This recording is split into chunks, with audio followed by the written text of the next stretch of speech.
Hello.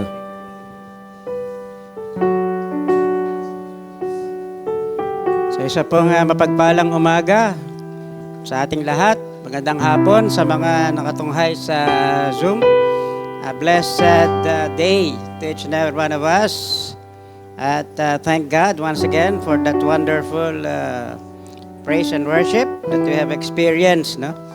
At truly sa pagkaawitan pa lamang po natin ay nangungusap na ang Panginoon.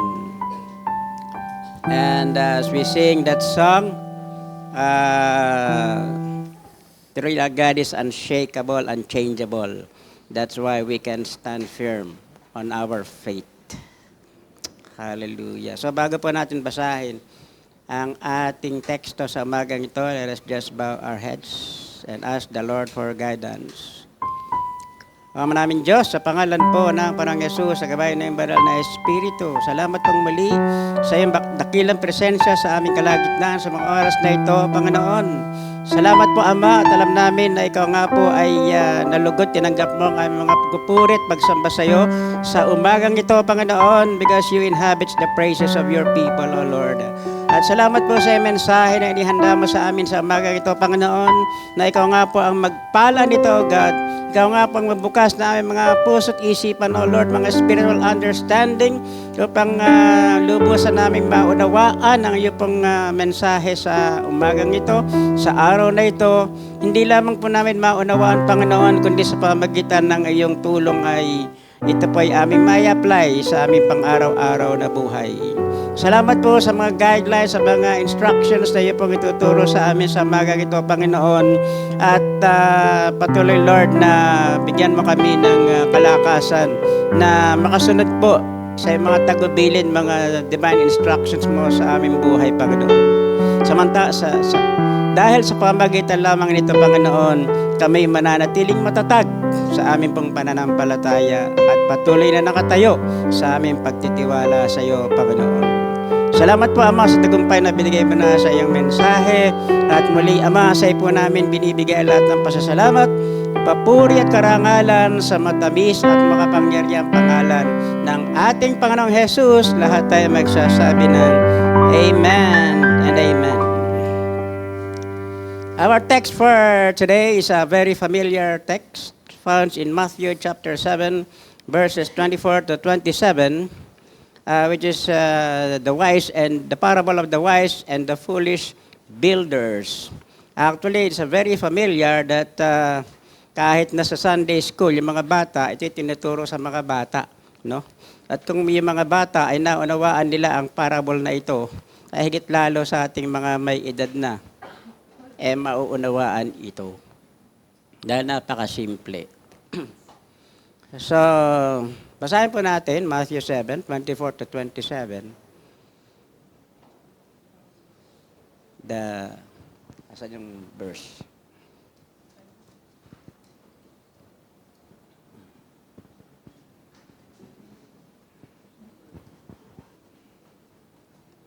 Matthew 7.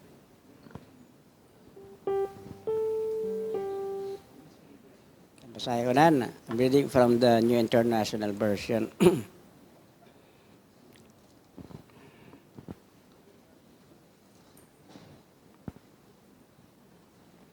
Therefore, everyone who hears these words of mine and puts them into practice is like a wise man who built his house on the rock. The rain came down, the streams rose, and the winds blew and beat against that house, yet it did not fall because it had its foundation on the rock. But everyone who hears these words of mine and does not put them into practice is like a foolish man who built his house on the sand. The rain came down, the streams rose, and the wind blew and beat against that house, and it fell with a great crash. Amen. Ang Panginoong Diyos ang magpapala ng kanyang banal at buhay na salita. Are you wise or foolish?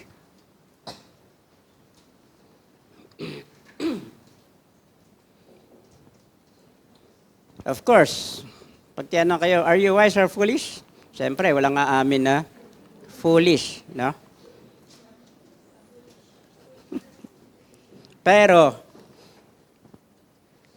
malalaman natin sa ating mensahe ngayon kung saan kategorya tayo nabibilang. Either you are wise or foolish. Actually, in the Bible, both in the Old Testament and the New Testament, the words foolish, fool, nag-appear ito na 360 times. At pag sinabi ng Panginoon ng Biblia na a man is foolish, it does not mean na siya ay walang alam o siya ay, sabi nga, stupido. No, hindi. Kundi sa Biblia, sinasabi ron, many are wise in the eyes of the world, but they are fools in the sight of God. Diba? Marami naman, may sinasabi rin doon, many are fools in the sight of God, in the sight of man, no? Many are wise, ano isa? Many are fools in the eyes of the world, but wise in the eyes of God. So sa atin, it's better to be foolish in the eyes of the world. Di ba? But wise in the eyes of God. Dahil ito mismo yung sinasabi ni Pablo, they consider us foolish. No? Mga baliw, no? Mga hangal, no? Yung mga mananampalataya, sinasabi ni Paul, no? And actually, the Bible in Corinthians, as Apostle Paul writes, he used the foolish things of this world to confound the wise, di ba? To shame the wise. So, ginagamit niya na sa tingin ng mundo ay mga fools para pasinungalingan yung mga matatalino. So, sino ba ang foolish at sino ang mga wise man? Wise women or foolish women sa mundong ito. Especially sa mga Christians, no? Who know the Word of God, who read about the Word of God, who hear about the Word of God. At actually, ang isa nga nakakaano sa mundo, pinagdiriwang pa nila yung araw ng mga hangal, no? The Fool's Day. Anong araw yon? Lapit na yon. Yeah. April 1, di ba? Yan daw ang Atheist Day. Mga Diyos na hindi naniniwala sa Diyos. Kasi sabi sa Biblia, sa Psalms 14, di ba? Verse 1, the fool said, there is no God. So Atheist Day is April 1, Fool's Day. So, are we wise or foolish? So in the Bible, Jesus always conveys deep spiritual truths through parables o yung moral lesson. No? Nagbibigay siya ng moral lesson sa mga istorya na nag-illustrate, nagde-depict ng moral or spiritual lesson. And one such parable is this wise and the foolish builders. The enigmatic story holds a profound significance and conveys valuable lessons for our lives. So let us delve into the meaning of the wise and the foolish builders parable, explore its key lessons, and reflect on its significance on our spiritual journey. So the parable illustrates the importance of a strong foundation for one's life. Doon i-emphasize nito, di ba, yung matibay na pundasyon para sa ating buhay upang tayo ay maging matatag, that we can stand firm even in the midst of trials, temptations, or challenges or upheavals in our life. There is no way that we can stand firm except to follow the instructions and teachings of the Lord Jesus Christ by faith. So, ini-illustrate dito yung dapat may strong foundation ang buhay natin So, ini-emphasize nito yung kahalagahan ng hindi lamang ng pakikinig, kundi pagsunod sa mga teaching ng Panginoong Heso Kristo. So, yung dalawang builder, it represents two different responses sa Lord's teachings. Obedience doon sa wise builder at disregard doon sa foolish builder. Yung house dito, of course, ay nire-represent nito yung buhay, no? So the parable as narrated by Jesus speak of two men who each construct a house. One builds his house on a foundation of sand, while the other choose to build his house on a solid rock foundation. And then, when fierce storms, winds arise, the house on the sand naturally collapses, while the house built on the rock withstand the storms, withstand the tempests. So this parable uses the contrasting scenarios of two houses as metaphors for the choice we make in constructing our lives. Saan pundasyon natin itinatayo ang ating buhay?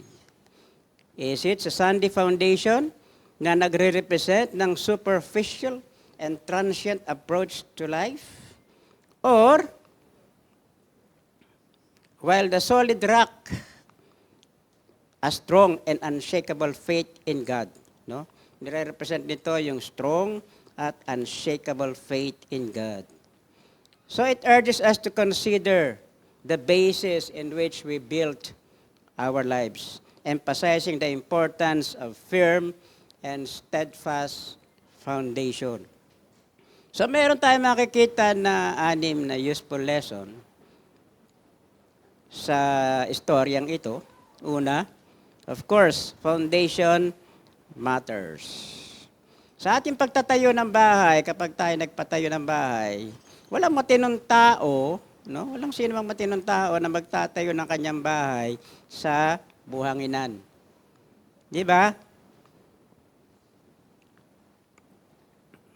Of course, kung ang isang bahay, magtatayo ka ng bahay, kailangan sisiguraduhin mo na matibay ang pundasyon. Actually, sa design, nauna siyempre yung design, sa structural design, at yung designer, bago niya i-design yung laki ng foundation, yung lalim, ilang bakal lang gagamitin, gaano kakapal, no, gaano kahaba yung pundasyon, ilang semento, no, ilang buhangin. Kukuha muna ng sample ng soil, no? Test sa laboratory, no? Para malaman kung gaanong pundasyon ang kailangan. Matibay na pundasyon para sa building na yon o sa bahay na yon na itatayo. So napaka-importante kasi ng pundasyon. At ang sa atin, no, mga magulang, sabi ng Biblia sa Psalms 4, saan ba yung ano? Saan yung sinasabi ng Biblia, Psalms 22 verse 6 ba yun? Train up a child in the way he should go, that when he grows old, he will not depart from it. So napakaganda na yung mga anak natin, kung may mga anak kayong maliliit pa, mga bata pa, tinitrain nyo na sa magandang asal. Di ba? Na maging mabuti sa kapwa. Maging, maging considerate. Maging mapagbigay, di ba? Huwag bang aaway, di ba? Maging magalang sa mga nakakatanda sa kanila. Kaya nga napakagandang isang naisalin sa ating kaugalian, kahit na sa mga panahon ito, may mga bata pa na nagbe-bless sa kanilang mga elders, di ba? At Napaka-inam nga, yung mga, ano naman, dapat mag-bless naman kayo, yung mga hanggang edad lang ni Pretty, no? Pero pag umedad na kayo ng 20 pataas, huwag na kayo magbe-bless. Di? Amen? Pag na kayo mag-bless, ano lang, hi, hi. Parang nakakatanda raw yun, matanda na, nagbe-bless pa sa'yo. Minsan, konti lang ang lamang na edad sa'yo, konti lang lamang mo sa edad niya, nagbe-bless pa sa'yo, di ba? Bira. So napakaganda ang kaugalian yun, di ba? Yung magalang yung mga bata. Pero nung nagpunta kami sa Amerika, yung mga bata roon, wala marunong mag-bless. Yung malilit na bata, wag pinakilala, ay, si Tito Leo. Hi. Hello. Di ba? So napakaganda yung value. Sabi nga, maliit pa yung bata, talaga natitrain na sa magandang asal. Nakakaano nga, di ba, may mga magulang na wala sa katinoan na pag yung anak nila maliit pa, marunong na magmura, natutuwa pa sila, di ba?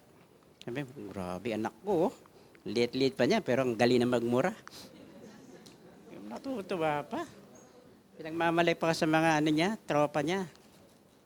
Kayo ba matutuwa ng ganon? Diba? Ano gagawin nyo pag yung anak? Kasi sa panahon ngayon, di ba, andyan yung mga YouTube, social media. Kahit mga bata pa, natututod na silang magsabi na hindi mga gandang mga salita. Di ba? Kaya bilang magulang, siyempre dapat nababantayan din natin yung ating mga anak sa social media, no? Sa YouTube. Kung ano na napapanood, nagagaya tuloy nila. So ito nga, bili sa atin ang Biblia, train up a child in the way he should go. Ibig sabihin, maliit pa lang sila, i-train na sa Word of God. Diba? Sa mga values, mga spiritual values. Kasi truly, foundation matters. At alam ko naman sa atin, may mga natatandaan pa tayong mga tagubili ng ating mga magulang o ating mga lolo, lola sa atin na hanggang ngayon, ay natatandaan pa natin, di ba? So, importante yung pundasyon. At alam naman natin ang kalakaran ng panahon ngayon, di ba? Ng social media. So, the parable uses the imagery of building a house to represent the foundation of one's life. The foundation is crucial as it determines the stability and durability of the entire structure. Just as a well-built house needs a solid foundation, a well-built life requires a strong foundation. And just as a house built on the sand is vulnerable to collapse, a life built on shifting sand of worldly pursuit and materialism cannot wither the storms of adversity and challenges in this life. The house built on the rock remained standing during the storm because of its strong foundation. In contrast, the house built on the sand collapsed when the same challenges came into the house. This illustrates that life grounded on Jesus' teachings will withstand a life of trials, while a life without a solid foundation will crumble when faced with the same challenges. So the parable underscores the vital role of a strong foundation in our life. So building on a solid foundation ensure that when challenges and trials come, the person's life remains stable. Hindi siya agad-agad bibigay. Dahil nakapundasyon siya sa salita ng Diyos at sa Panginoong Heso Kristo. Just as a house foundation determines its stability, the foundation of our life, the principles and teachings we built upon determines our spiritual well-being. Hearing and doing. Hindi lamang in-emphasize na Panginoong Jesus na hindi lamang, hindi na enough, hindi sapat. Yung tayo ay nakikinig lamang, no? Nagbabasa lamang ng salita ng Diyos, ng kanyang mga tagubilin, ng kanyang mga instruction, hindi lang sapat yung nakikinig. True wisdom comes from putting those teachings into practice. Kasi both builders hear the words of Jesus, di ba? Tulad natin. We all hear the words of Jesus. But the wise builder goes on further by putting those words into practice. So ang wise man, wise Christian, ay hindi lamang naririnig niya yung tinuturo ng Panginoong Jesus, kundi ang sunod doon, ito ay i-apply na niya sa kanyang buhay. Of course, by the grace of God. In our own, we cannot, apply the Word of God in our life by our own, but we need the grace of God. And God will help you, no? Will give you the grace to obey Him. So this points to the importance of God's Word and the need for a faith that translates into action. So ito na yung faith with action. Sabi nga ni James, di ba? Faith without action is dead. So dito nagkakaroon ng kabuluhan yung ating pananampalataya kapag ito ay ating ina-apply sa ating buhay. Of course, napakaraming instruction ang Panginoon, ang Diyos sa kanyang salita, at yung iba ay napakahirap sundin. Ibig sabihin, nonsense, no? Biruin mo, paano mo namang mamahalin yung kaaway mo? Paano mo pagpapalain yung kung ano-ano sinasabing masasakit na salita, masasamang salita sa iyo? Paano mo pa siya ipapanalangin gabi-gabi? Lord, ang taong ito, Panginoon, patuloy mo siya pagpalain, Lord. Patuloy na mag-increase ang kanyang sweldo, Lord. Patuloy na gumanda ang kanyang buhay, no? Kaya niyo yun? Ha? Pag naiisip niyo pa lang yung tao na yun, kumukulo na yung dugo niyo, di ba? Panalangin niyo pa. Sabi nga, pag hindi niyo kayang ipanalangin ang isang tao, ibig sabihin nun, may something kayo sa kanya. Di ba? So the lesson here is that genuine faith is not just about hearing or knowing, but applying God's teaching in everyday life. So dito mapasok yung di ba? Obedience. Yung Christian obedience. So hindi naman hinihingi ng Panginoon o hindi niya na-expect yung 100% obedience. Dahil imposible yun. Wala naman perfect obedience. Tapos, lagi tayo nagkakamali, nagkakasala tayo, di ba? Hindi naman talaga tayo nakakasunod, no? Pero at least sa overall ng buhay mo, gustong-gusto mo talaga na makasunod sa Panginoon. Kaya lang minsan, talaga nadudulas ka, di ba? Pero may paraan naman para makapanumbalik ka. So, just hindi naman 100%. That is impossible, no? Pero yung overall na mo sa buhay, makasunod ka sa Panginoon dahil mahal mo siya at ginagalang mo siya. Nirespeto mo siya. Yun ang reason, di ba? You revere Him and you love Him. Kaya nga sabi ng Panginoong Jesus, if you love me, you will obey me. So hindi hinihingi ng Diyos, ng Panginoon, yung 100% obedience, pero alam niyo, hinihingi niya yung ating 100% na pag-ibig sa Kanya. Na kailangan He is all in our life. Na wala nang iba siyang kahati sa ating pag-ibig sa Kanya. So yung ibang bagay, secondary na lang sa ating buhay. Ang number 1, ang Panginoon. Amen? Number 2, ang ating asawa. Kung may number 3 kayo, bahala kayo. No?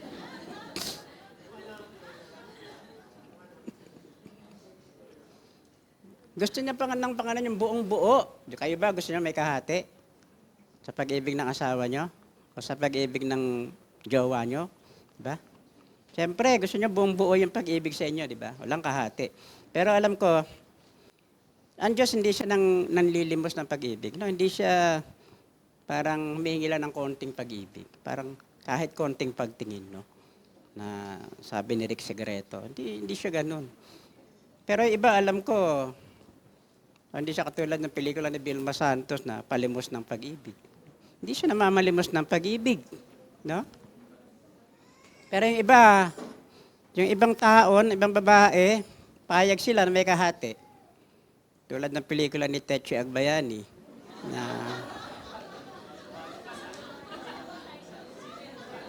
yung ano, hindi, hatiin natin ang gabi. Parang,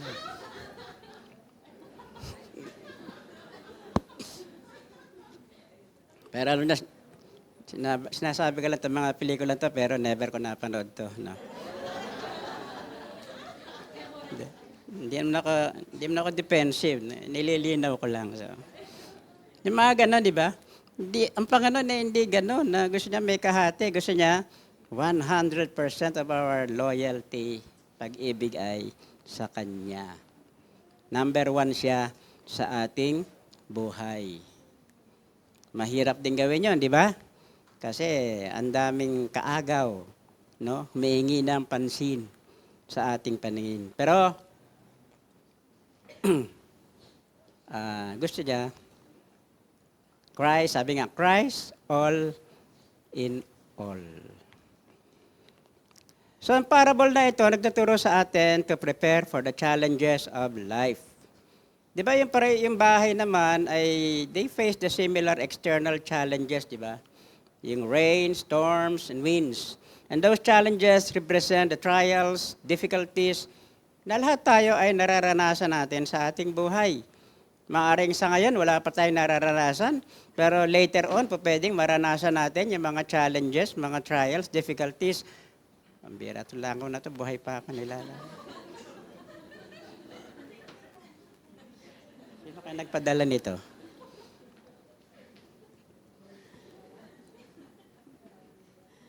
Wala na ba? Saan ako? Yung langaw, ay, ano ba yan? Ano ba yan? Kaya, life is full of storms, both literal and metaphorical, di ba? The parable reminds us to prepare ourselves for the challenges that may come, that lies ahead. Maaaring sa mga oras na ito, may mga challenges, trials kayong dinaranas sa inyong buhay.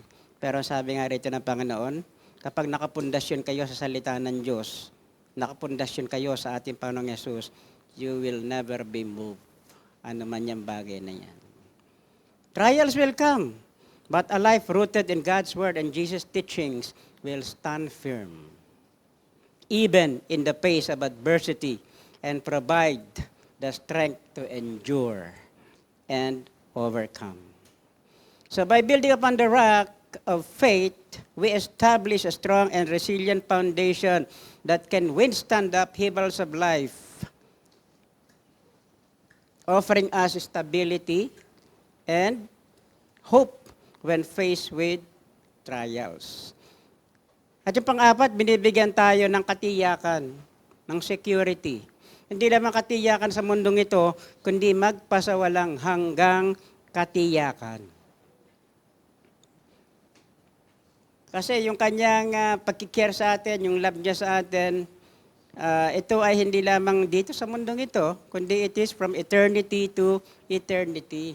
Kaya tayo ay secure sa kanyang protection, sa kanyang pagmamahal, sa kanyang pangangalaga sa ating buhay. No?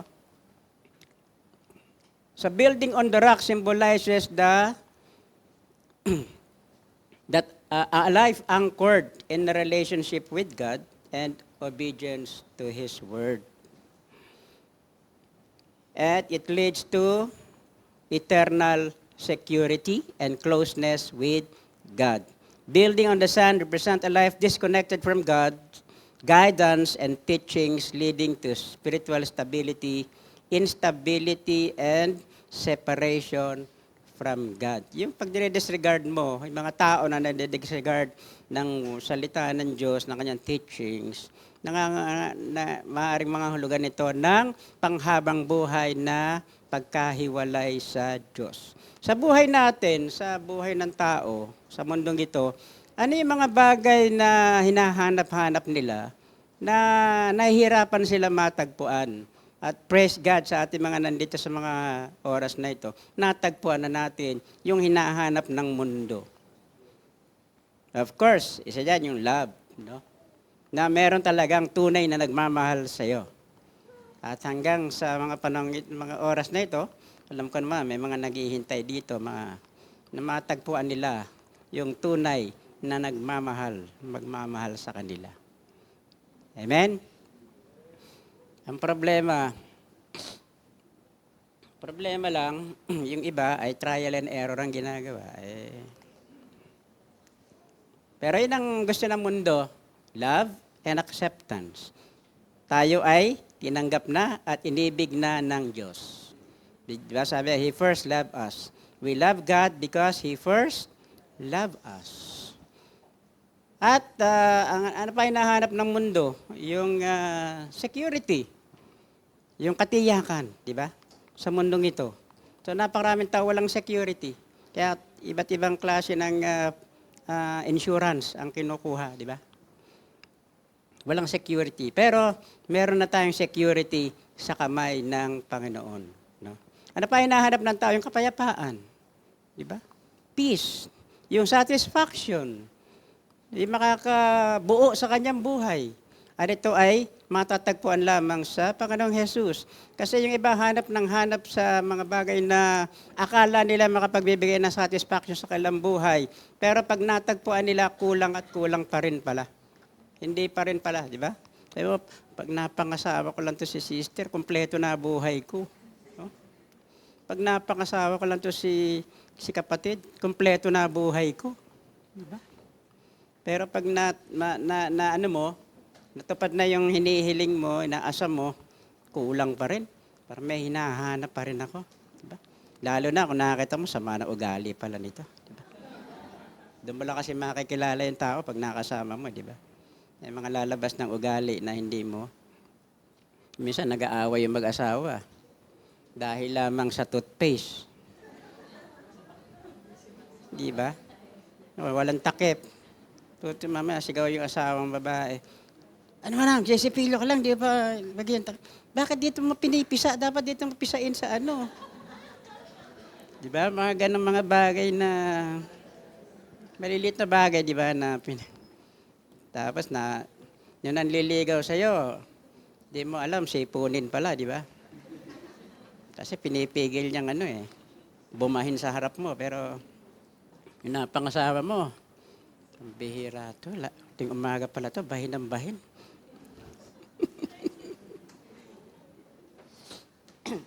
Di ba mga ganon?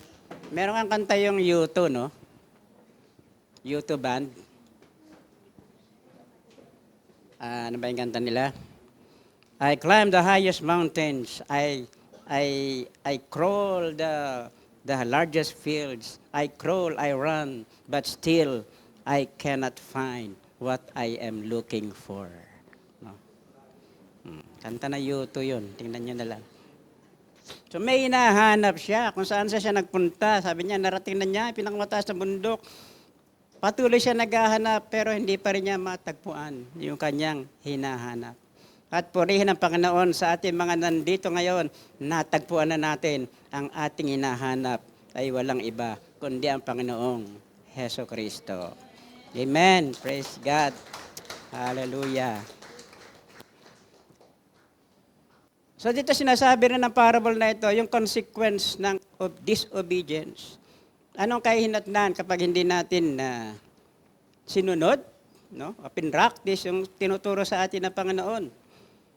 So mere knowledge of God's words is insufficient because we must apply it. Obedience to Jesus' teachings bring stability, but disregarding Jesus' teachings lead to spiritual instability and eventual collapse.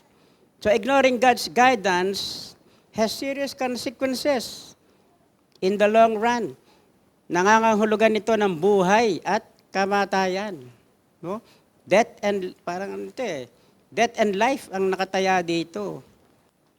The parable served as a reminder of the consequences of ignoring wisdom and disregarding divine guidance.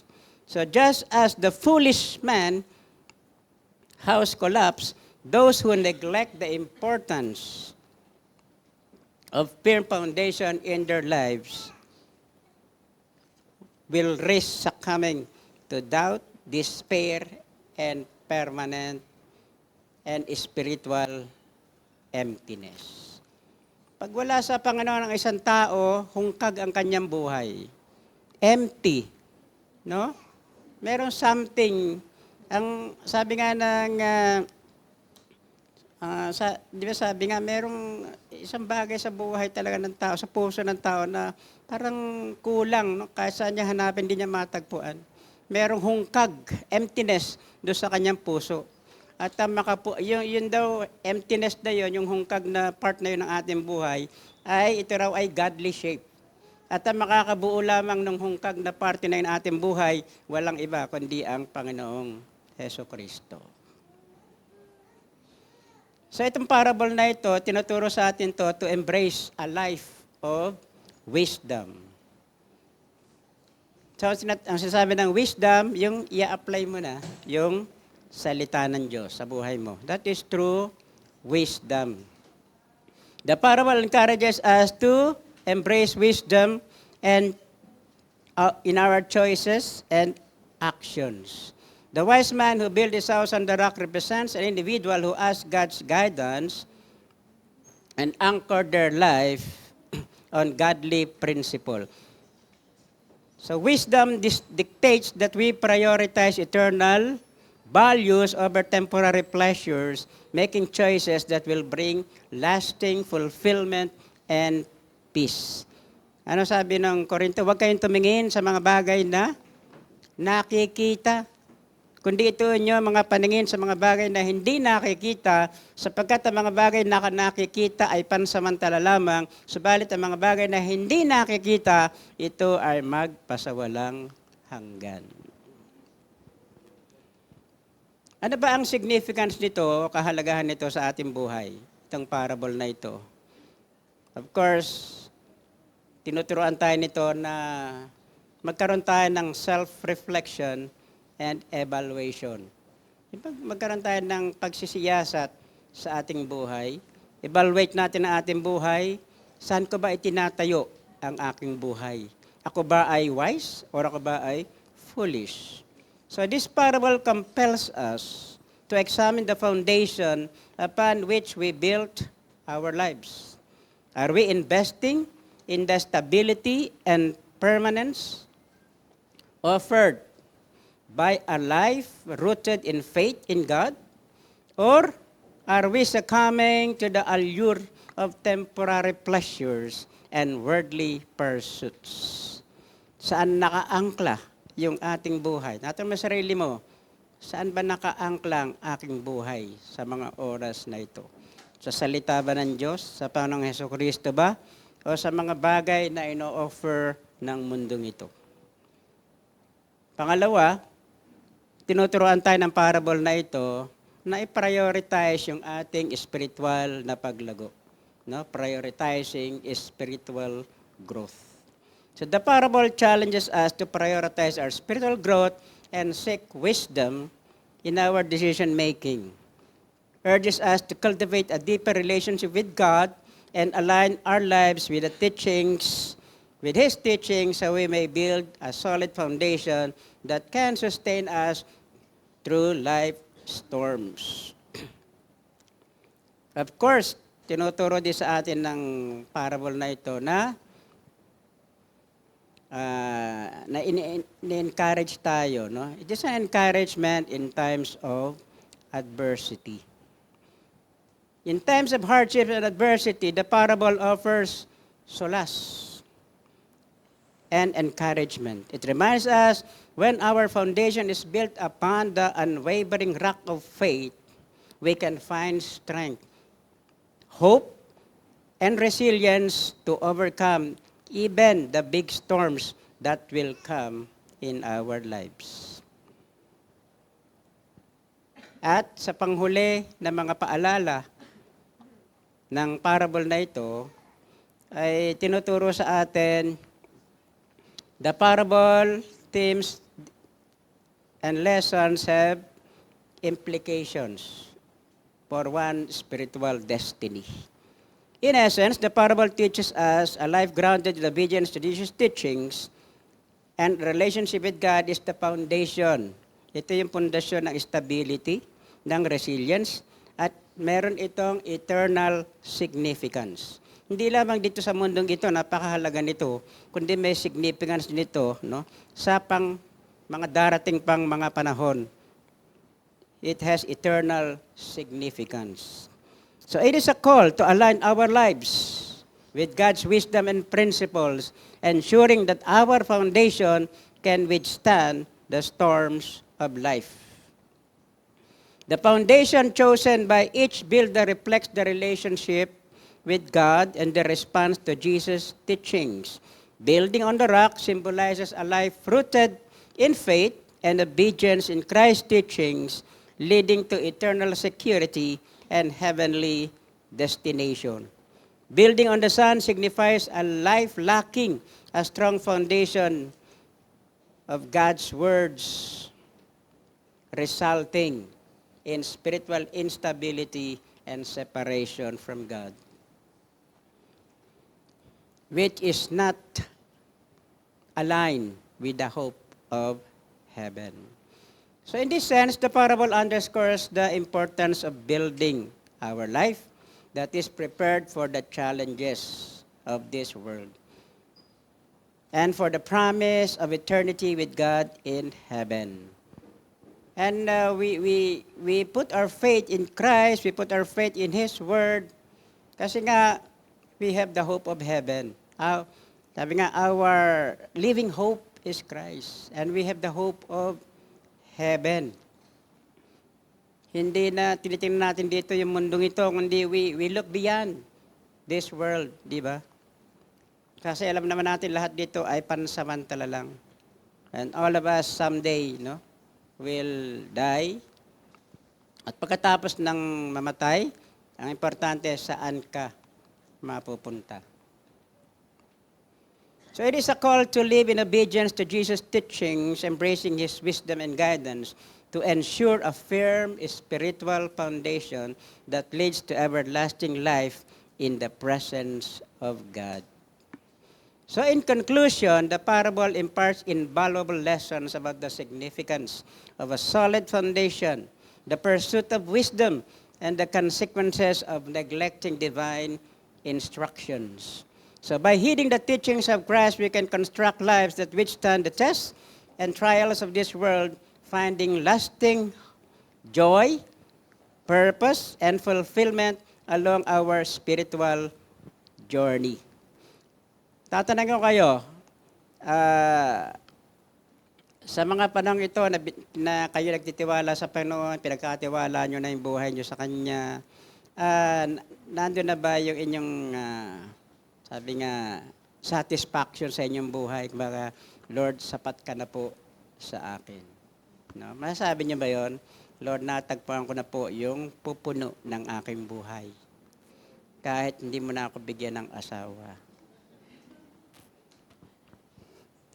Hindi, wag may isama yun. Pero Lord, bigyan niyo pa rin ako. Kasi iba yung, iba yun di ba? May kasama ka sa buhay kasi ayaw nga ng Panginoon na ikaw ay nag-iisa. No, it is not good for a man or a woman to be alone. Sabi niya. Ano, Esther? So this parable reminds us to prepare ourselves for the challenges that lies ahead. No? Trials will come, but a life rooted in God's Word and built on the teachings of Jesus will stand firm even in the face of adversity and provide the strength not only to endure, but come out victorious over the challenges of this world. May mga kapatiran tayo na matindi yung kanilang dinanas, no, na trial. problema sa buhay. Pero hanggang ngayon ay patuloy pa, nakikita natin, patuloy pa rin silang nakatayo, matatag, nagtitiwala sa Diyos, sa Panginoon, sa kanyang mga salita, at patuloy na nagpapagamit sa Panginoon. At patuloy na nandun pa rin yung inner peace, no, sa kanila. Sa kabila ng mga bagyo na dumating sa kanilang buhay, may kapayapaan pa rin sila dahil may katiyakan na sila sa kanilang buhay na ano man ang mangyari, nasa kamay sila ng Panginoon. No? Kaya makikita natin yan sila mga kapatiran natin na sabihin natin, no, baka kung ako nakaranas ng ganun, parang hindi ko kakayanin. Pero sabi nga, ang buhay na nakatayo sa pundasyon ng Panginoong Hesus at sa kanyang salita ay magiging matatag at magiging mananagumpay. Sabi ng Panginoon sa John 16:33, Jesus said, "In the world you will have tribulation, but be of good cheer, because I have conquered the world."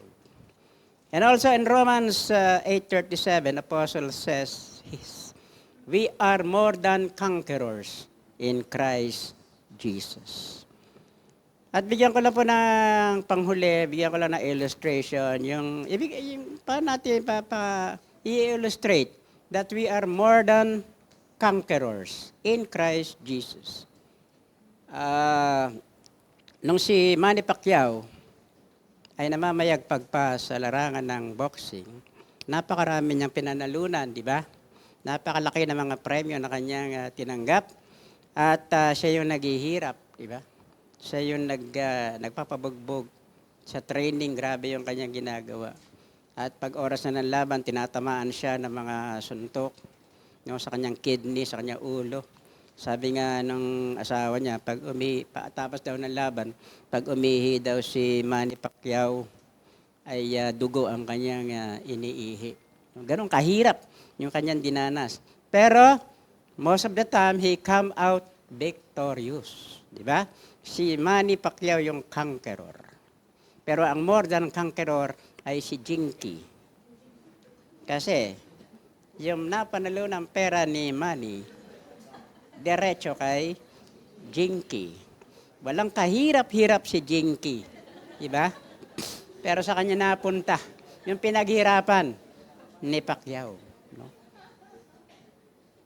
Sabi nga ng reporter, nung tinanong si Jinky, paano yan, ma'am? Pag nan-chicks yung iyong asawa, si Manny. Alam niyo ang sagot ni Jinky? Walang problema yon, basta sa akin ang pera niya. So, ibig sabihin, gano'n, di ba? Nagpakahirap ang Panginoon. Siya yung nagdusa, nagsuffer ng lahat-lahat, at natamo niya yung tagumpay. Pinagtagumpayan niya ang sanlibutan ito, pinagtagumpayan niya ang kasalanan, at nakuha niya, ginawa niya ang lahat niya para sa kaligtasan ng tao. At yung tagumpay na yon, ibinigay sa atin at tayo ngayon nag-e-enjoy nung kanyang pinaghirapan. Kaya nga sinasabi na salita ng Diyos, we are more than conquerors in Christ Jesus. Amen? Purihin po ang Panginoon at palakpakan po natin ang Panginoon. At nawa ay patuloy po na ating pong bulay-bulayin ang mga napakasimple naman ito. Obedience, di ba? Application ng kanyang teaching sa ating buhay. Tayo po tumayo lahat at let us sing, namnamin po natin ang mga wordings, lyrics ng kantang ito na Christ is my firm foundation. Hallelujah.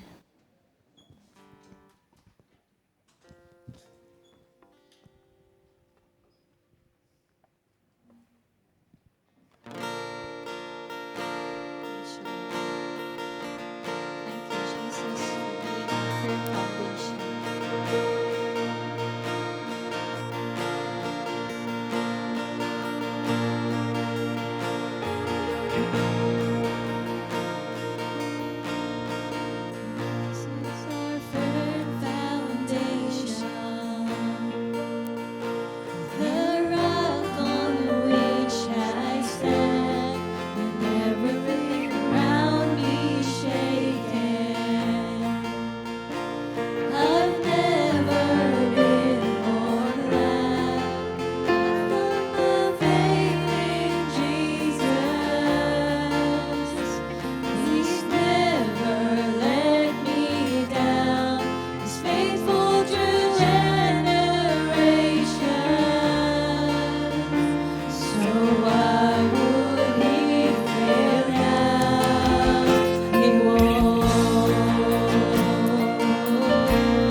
Sabi ng Panginoong Jesus, sabi ng Biblia, blessed is the man whose trust is in the Lord.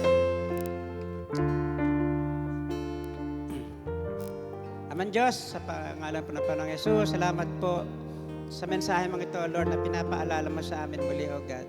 Binibigyan mo kami, Panginoon, ng isang susi kung paano magiging patuloy na magiging matatag ang aming pong pananampalataya, ang aming buhay spiritual, O Lord, that we can continually stand firm even in the face of the challenges of this life, O Lord. At ito, Panginoon, ay ang makinig ng iyong salita, hindi lamang makinig, Panginoon, kundi ang sabi mo, O Lord, ang isang wise man ay ina-apply po ang iyong teachings sa kanyang buhay, Panginoon.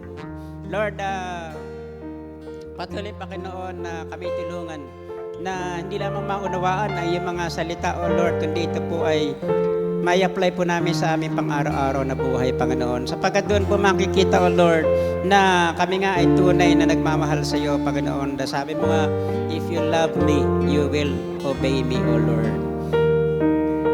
Na hindi kami matulad doon sa foolish man na nag-build ng kanyang house sa sand, Panginoon. Na kung saan, ibig sabihin, dinidisregard niya ang iyong mga teaching sa iyong divine instruction at hindi niya ito sinusunod, Panginoon. Hindi niya ito pinamumuhay, O Lord. Kundi bawat sa amin, Panginoon, ay maging katulad ng wise man na binibuild namin ang aming buhay, Panginoon, sa iyong salita, sa iyong matibay, matatag na salita, sa iyong tiyak na mga pangako, O Lord, upang patuloy na kami maging matatag, anuman challenges, problema, trials na dumating sa aming buhay, Panginoon. Na ito lamang po ang susi, Panginoon, upang kami patuloy na mag-stand firm sa aming pong faith, sa aming pananampalataya sa iyo, Panginoon. At salamat po, O Lord, at pinangako mo na meron kaming katiyakan sa iyo pong sa iyong mga kamay, Panginoon, na hindi mo kami bibitawan, Panginoon. Hindi mo kami iiwanan. Hindi mo kami pababayaan, O Lord. That you really care for us, O Lord. That you love us, Lord, unconditionally, O God. Kami man po ay nagkakamali, nagkakasala, pansamantala nakakalimot, Panginoon. Binibigyan pa rin kami ng chance, O Lord, na makapanumbalik sa relasyon sa iyo, Panginoon, sa pamagitan lamang ng paghingi ng tawad, O Lord, at muli pagkapalinis sa iyo, Panginoon. Salamat po sa iyong biyaya, Lord, na tumutulong sa amin sa araw-araw, sa aming buhay upang kami makasunod sa iyo, Panginoon. Inaamin namin, O Lord, sa aming pong sariling kaya, hindi namin kayang sumunod sa iyo, Panginoon. Because kundi dahil lang yung maral na Espiritu ay nasa aming buhay, Panginoon, kami po ay may kakayahan na makasunod sa iyo, Panginoon, at magbigay ng kaluguran sa iyong harapan, O Lord. Lord, salamat po sa mensaheng ito at patuloy na ito pa'y manatili sa aming puso at isipan, Panginoon. Magsing sa aming mga puso at may apply sa aming buhay. At naman Diyos, muli, dineclare namin, Lord Jesus, you are our firm foundation. That we are standing on a solid rock. That you are the solid rock, Lord Jesus. Kailanman, it is unshakable, which is unchangeable, Panginoon. You are the same yesterday, today, and forever. And Father God, we give you all the glory, the honor, and the praise in Jesus' name. Amen.